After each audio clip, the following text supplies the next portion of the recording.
everyone. Thanks for joining me on the Listen Up Girl podcast. Before I start today's episode, I wanted to ask you to please go to the description of this podcast and click on the audience survey link. This helps me understand my audience and who you are, and also thoughts on what's working on this podcast and my other podcast, Everything and Anything and a Bit Gay.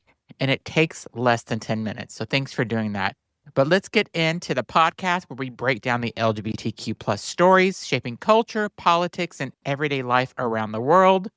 I'm your host, Zach Randles-Friedman, and today's episode covers a wide range of developments from censorship on social media and court battles over trans rights to international progress in sports and alarming rhetoric and extremist voiced. So let's get into the news because there is a lot of it today. First story is Meta accused of largest wave of LGBTQ plus and reproductive health censorship in years.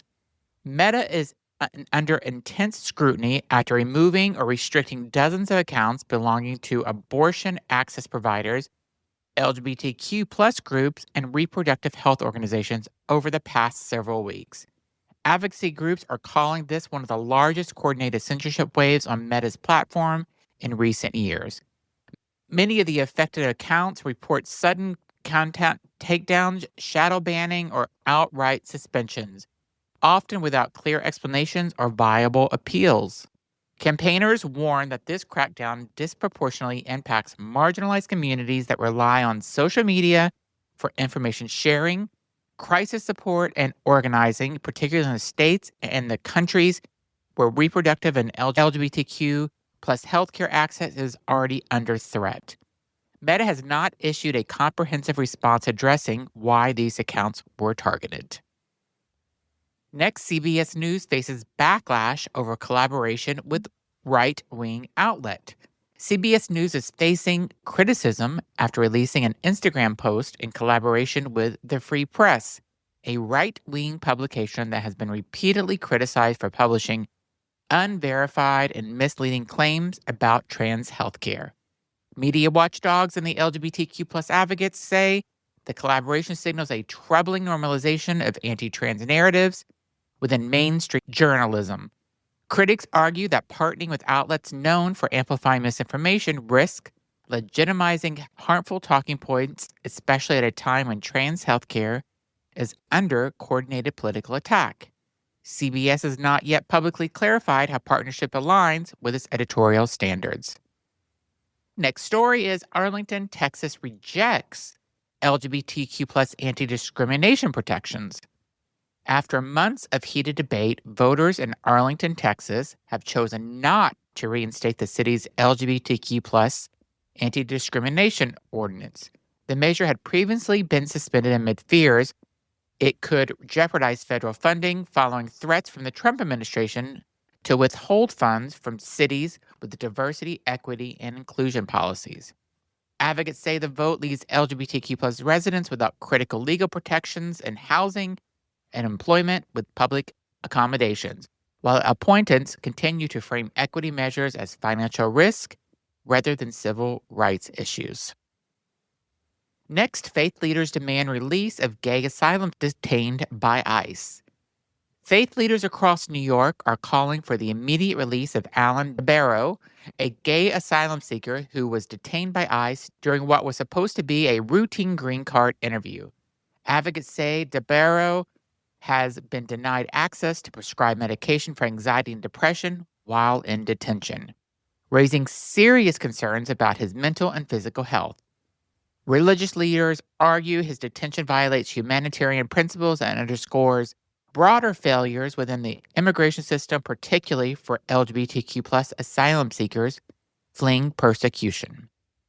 I don't know where this guy is from, but if they detained him, and let's say he's from a Middle East country, where a lot of countries now are, let's say this person is from Iran, it's illegal, or Dubai, it's illegal to be, or Saudi Arabia, it's illegal to be gay there. Like they could kill you. Like the government could actually kill you for being gay. So what if this guy's from there? That they're going to send him back one day, or they're just going to hold him in prison? It makes zero sense.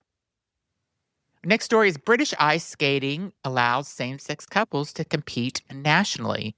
In a major step forward, yes, a step forward for LGBTQ plus inclusion in sport, British ice skating has announced it will allow sex couples to compete in all national competitions starting next season. The policy update released on December 9th as part of preparations for the 2026-27 season makes same-sex eligible for championships and removes certain score requirements to expand access to competition. British ice skating now becomes the third national federation worldwide to adopt such a policy following Skate Canada and Finland.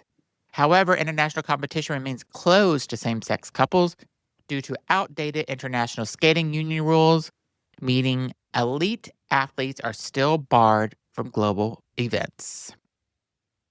Next, new data confirms pronoun respect saves lives.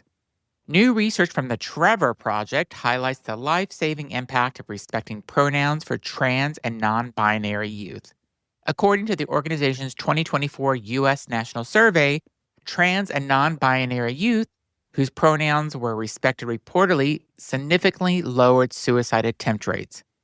11% compared to 17% among those whose pronouns were not respected. Despite this, fewer than half of the trans and non-binary young adults say most people in their lives respect their pronouns. Non-binary youth reported the lowest levels of affirmation. The findings reinforce what advocates have long said: respect is not political, it's protective.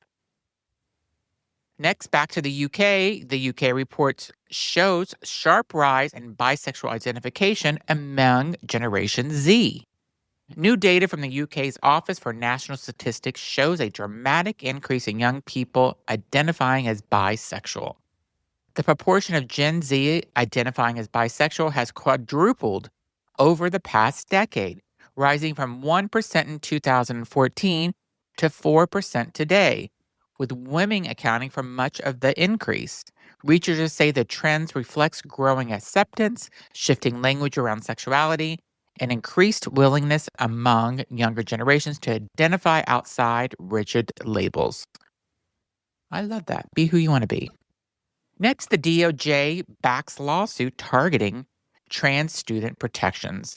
The U.S. Department of Justice has thrown its support behind a law against Virginia's school district where two Christian students claimed their religious freedom was violated after they were disciplined for harassing a trans classmate. The case centers on county public schools where trans student is allowed to use boys' locker rooms and bathrooms. Civil rights groups warn the lawsuit reframes harassment as religious expression, potentially opening up the door to broader rollbacks of protections for trans students nationwide. Next, in Florida, the Attorney General targets medical groups over trans care. Florida Attorney General James Euthymire has filed lawsuits against major medical organizations, including the American Academy of Pediatrics, accusing them of promoting gender-affirming care for youth. Medical experts overwhelmingly support gender-affirming care as evidence-based and life-saving, but critics say the lawsuits are part of a broader political effort to intimidate doctors and silence scientific consensus. Healthcare leaders warn the legal attacks could deter providers from offering care altogether. Our next story is chaos outside the George Santos holiday party. Politics met pure spectacle this week outside the disgraced former Congress George Santos holiday party dubbed Santos Claus. As Representative Marjorie Taylor Greene attended the event, drama erupted when Lauren Boebert was reportedly turned away at the door, pleading with security to let her in. The incident became an instant political theater of the ongoing chaos surrounding Santos' downfall. Can't even believe we're still talking about him. Next, an extremist pastor encourages use of anti-gay slurs. Texas-based, surprise, surprise, hate pastor Joel Webon is drawing widespread condemnation after urging Christians to use slurs when referring to gay men. Webon, who has the history of extremist and racist remark, leads Right Response Ministries, and has previously made deeply offensive claims about LGBTQ plus people, women, and civil rights leaders. Advocates warn that such rhetoric fuels real-world violence and discrimination. I'm going to take a guess here and guess that at some point in Joe Webbin's life, this pastor that hates the LGBTQ plus people, I bet he shows up in my news for another type of story in the future. And it won't be good for him. Next story is U.S. military seeks to discharge HIV positive service members. The U.S. military has asked a federal appeals court to overturn a ruling that prevents the Department of Defense from discharging HIV positive service members. The Pentagon claims such soldiers create logistical burdens. Arguments, advocates say, are outdated and discriminatory given modern treatments that render HIV untransmittable. Civil rights groups argue the policy is rooted in stigma, not science. Next, European Court rules against marriage recognition discrimination. The European Court of Justice has ruled that refusing to recognize marriage between two EU citizens violates European law. The court found such refusals infringe on freedom of movement and the right to private and family life, a major victory for same-sex couples navigating cross-border recognition. Love that story too. Next is ITV presenter resigns protest over trans girls' exclusion. ITV presenter Ashley James has resigned as Girl Guiding Ambassador after the organization announced it would ban trans girls from all groups. James called the decision devastating, stating that trans girls are not a threat, but are instead being harmed by culture war politics. Her resignation has been widely praised by the acts of visible allyship.